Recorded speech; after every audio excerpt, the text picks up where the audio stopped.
मराठी तडका आईची कढई या मराठी रेसिपी चॅनलमध्ये तुम्हा सर्वांचं स्वागत। आज आपण बघूया शेवई कशी बनवायची।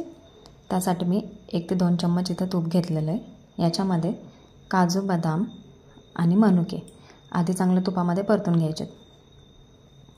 हे परतून हे सगळं साईडला काढून घ्यायचं। मनुके मी नंतर घातले कारण मनुके पटकन जळून जातात, म्हणून मनुके नंतर सेपरेटली भाजून घ्यायचे। पुन्हा एकदा थोडंसं तूप ॲड केलं, यामध्ये मनुके घालायचे आणि मनुके पण चांगले परतून घ्यायचे। मनुके पटकन परतले जातात, लगेच तेलातून किंवा तुपातून साईडला काढायचं। तुम्हाला तूप आवडत नसेल तर तुम्ही तेलाचा वापर केला तरी पण चालेल। मनुके काढून घ्यायचे। त्याच कढईमध्ये आता शेवई ॲड करायची।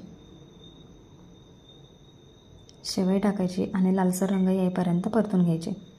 फुल गॅस ठेवायचा नाही, एकदम बारीक ठेवायचा किंवा मीडियम गॅसवरती परतून घ्यायची, नाहीतर शेवई पटकन जळून जाते।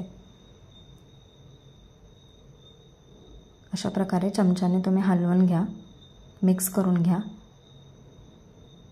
पूर्ण मिक्स झालं की थोडंसं साईडला काढून ते थोड्याशा तुपामध्ये ना एक अर्धा चम्मच ना खसखस घालायची, ती पण लगेच परतून होते। शेवई पटकन यामध्ये मिक्स करायची। सगळं मिक्स झालं की यामध्ये दूध ॲड करायचं। तर बघू शकता मी 1 ग्लास याच्यामध्ये दूध ॲड केलेलं आहे। तुम्हाला हवं तितकं तुम्ही कमी जास्त करा। दूध मिक्स झालं की साखर घालायची। 1 वाटी मी साखर घेतलेली आहे, 1 वाटी साखर आहे, 1 वाटी साखर घालायची, पूर्ण मिक्स करायचं। मिक्स झालं की भरभरून ह्याच्यामध्ये ड्रायफ्रूट्स घालायचे, आपण आधी परतून घेतलेले ते सगळे याच्यामध्ये मिक्स करायचे। आपली शेवई इथं तयार आहे।